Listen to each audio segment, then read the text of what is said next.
Voila.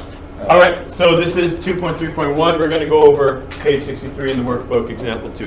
We're going to try to actually get more out of it than the book does because we know a little bit more than what the book's trying to accomplish. So that happens. So first question for you, factored form is great for finding what? Great for finding, think back to this, factored form looks like this. What was that really helpful in finding? You can go right to what? X-intercepts. Okay, so this is important because we are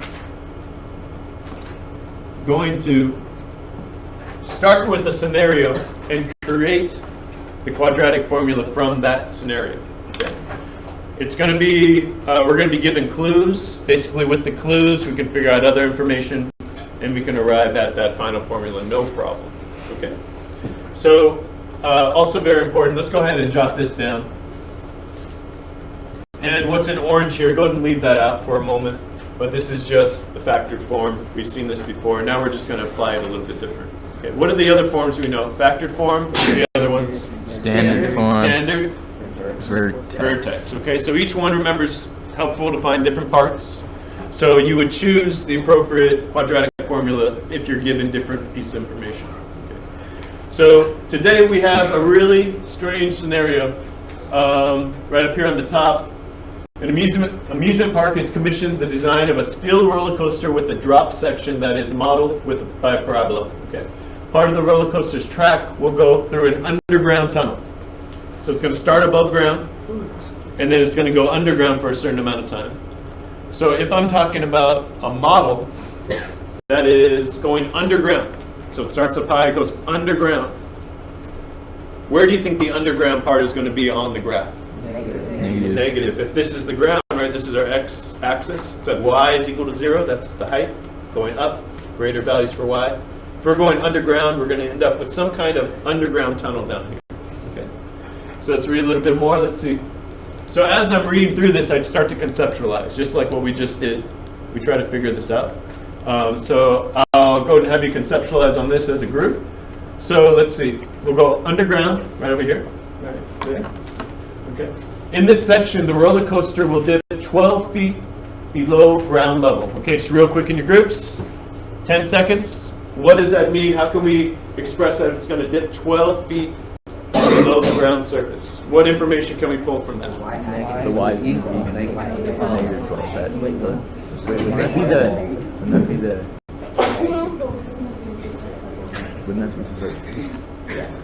All right. Think we're good? Okay, raise your hand if you're really confident that we know what we're going to do. Sylvan? Well, 1 point's going to be negative 12 on the y. Negative 12. So the tunnel underground, the very bottom, what do we call the bottom of a parabola?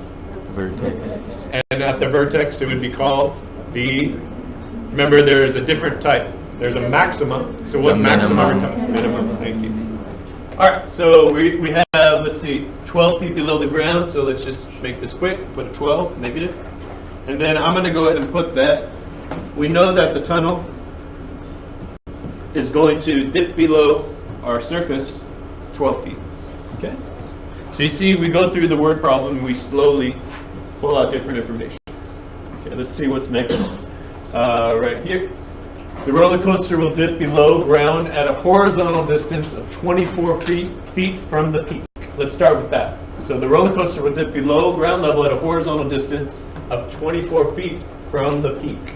So from the peak where it starts, right? What does this mean? Go ahead and in your groups. What information can we pull from that? Just 20 seconds. What do you think?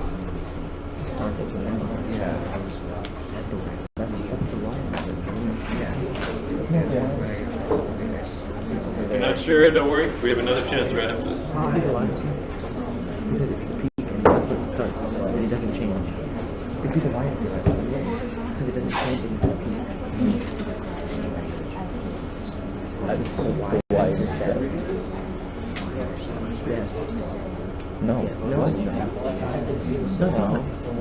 That's it's 20. It's 24 because it's the peak.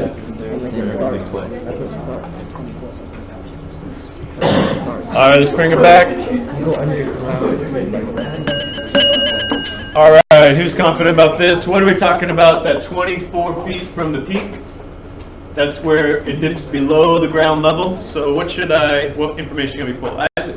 So I think since the lowest is going to be negative 12 feet, the peak is probably 12 feet.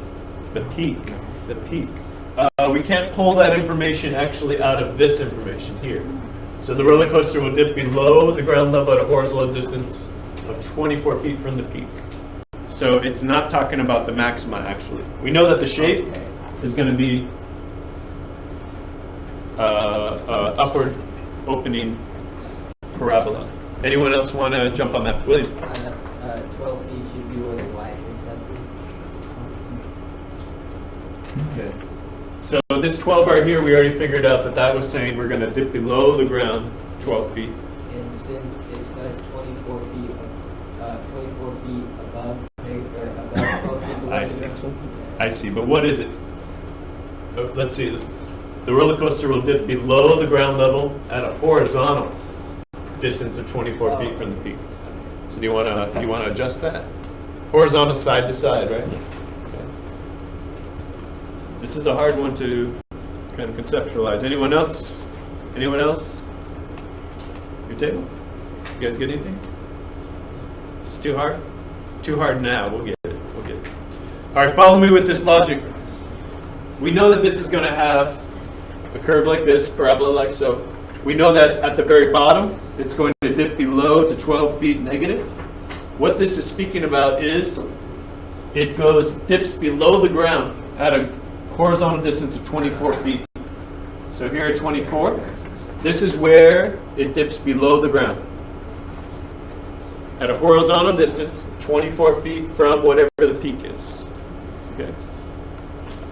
You see how that's kind of hard to see at first, but does it make sense now? We have it dipping below it at a horizontal distance of 24 feet, right? It's going to come back up somewhere. Okay. So go ahead and you're modeling all this out. Maybe make a note. This is 24 feet horizontal distance from wherever our peak is. All right, let's see what else. Let's see.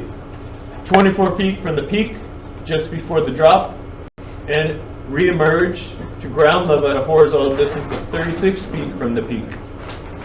So the peak is going to be speaking about where it intercepts the y-axis. So the peak is somewhere up here. I don't know where yet. It's somewhere up here. So if it emerges from the tunnel, 36 feet from the peak, what information can I pull from that? Okay, I'll give you 20 seconds. It's similar to what we just did, but it's where it comes out of the tunnel. It's just the x-axis. It's just so it would be like right here. That's the 36 Because it's forming a parabola. Because we're trying to make a parabola, so it's just the two parabola. Then you put the mean between that and that's where your actual point is with the mean. That's the vertex point.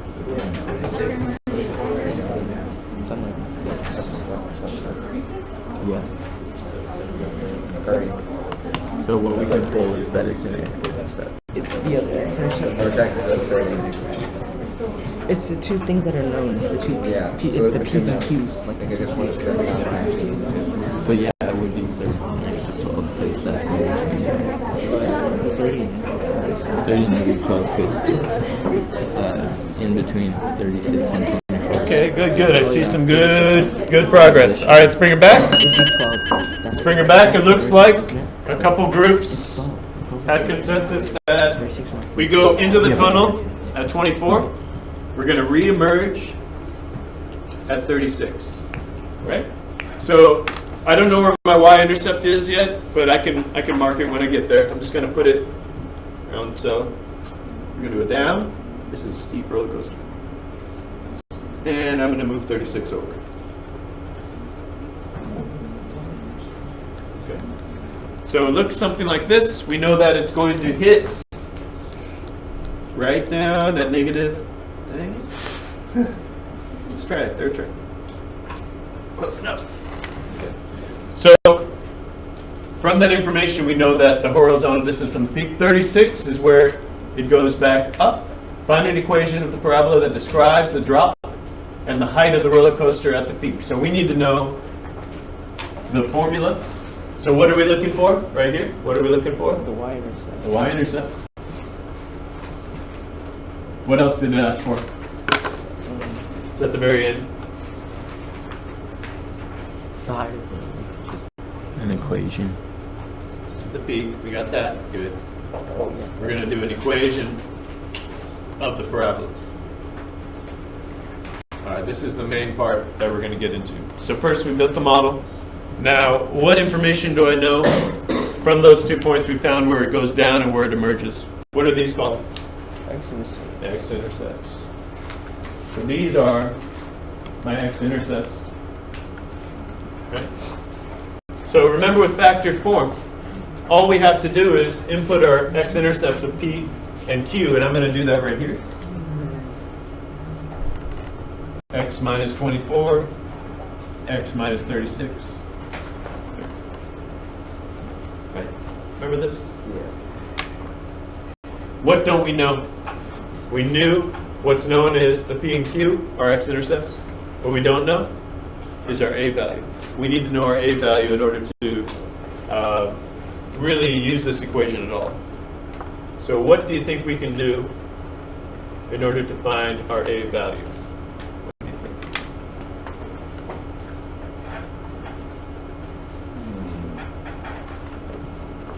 Too deep? Too much? Let's see. All right, well, first off, let's go ahead and expand all this. And I think it's going to help us a little bit. If I expand something from factored form using FOIL, what form will I get into? It'll become, standard form. Standard form. Minus 36x minus 24x plus 2, 6, 12. Somebody with a calculator help me out. What's 24 times 36? Oh, 1 second. 864. Okay. Now, I can combine those two in the middle. 70. Okay. This is the process we have to do because we're looking for A. So in order to get to A, right? Is 70 actually what is it? It was disguised as a 70, but it's actually 60. Thank you. Figures out you're not 70. Smart. All right, next. This seems counterintuitive, but it's going to help us. Okay, we're going to go ahead and distribute the A value into all these terms so that we end up with just a trinomial in standard form. Let's see what happens. Let's see, 8x squared minus 68x plus 864a. Okay. Now we're at this point. Now we're at this point. We can do something else. So first off, let's go ahead and remember this. We can find one other thing. Yes. All right. This. What's that one point called, or the line called right between my two x-intercepts? Axis of symmetry. Axis of symmetry, right? It's right in between. So somebody, just in your head, figure out what is my axis of symmetry right in between these two points. 30. 30, right in the middle, right? Right in the middle. Yeah? All right, so I know that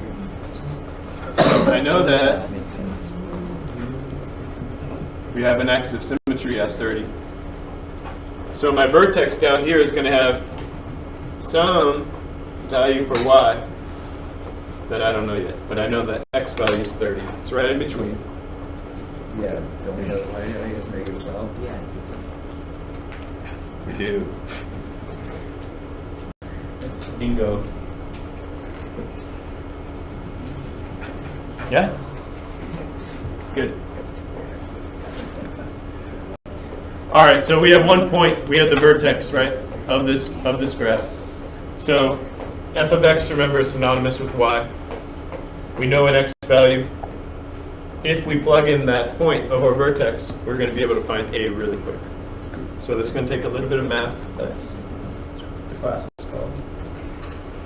A 30 squared. All right, somebody with a calculator that's quick, go ahead and help me out with this.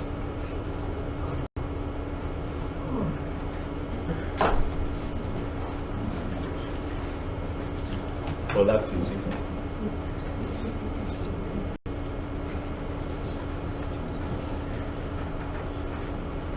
Oh.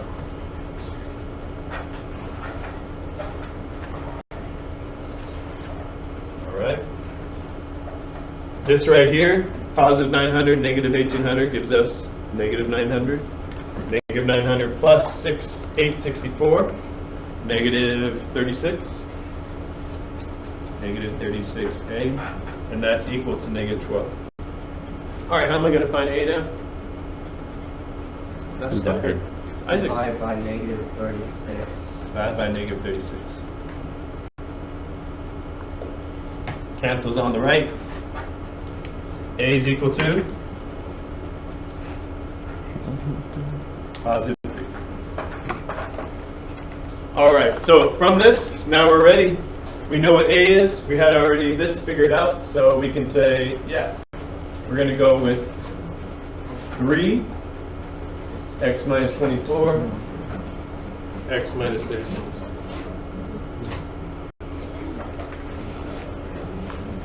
All right, simple. For 3, or wouldn't it be 1/3? Because Oh, Yeah, yeah. I think so. Let's change that up. Watch. 1/3.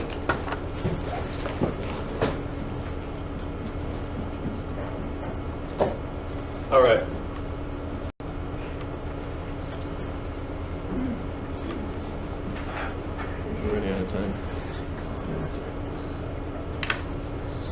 All right, let's go back to great. You know what's nice? We had already converted this.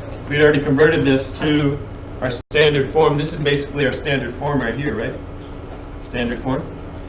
So we know what the A value is. If I rewrite this standard form, including the A, then I'm easily going to be able to find the y-intercept because that's our C value, right? So we already did some of the work with this. Let's just go ahead and put it back in here. So we're just going to plug in 1/3 for A. 1/3 x squared minus 1/3 of 60 is 20a, or x. And then plus, what's 1/3 of 864?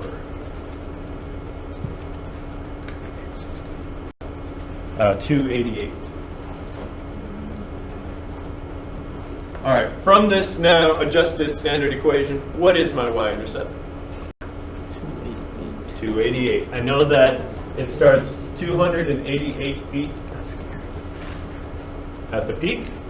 So our y-intercept, we have 288 feet. Equation of parabola, we figured that out as well.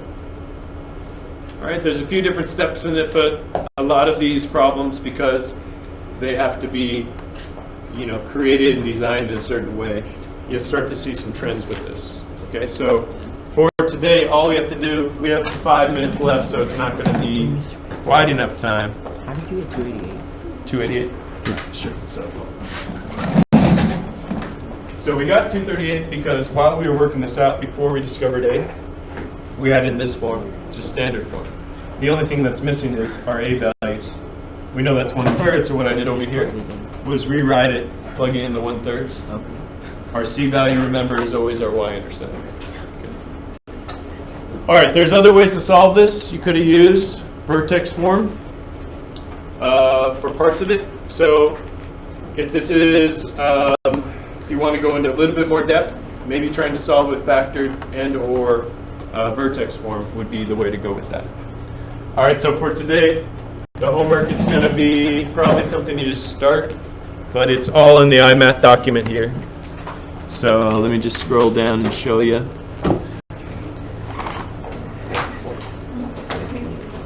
So here is, this is the homework. It's only 2 problems here. It's on the iMath document. All right, that's the end of the video. Hey Jason, do you think that these people should subscribe to my channel? Yes. Yeah. Always subscribe. I agree with this guy. This guy's got a good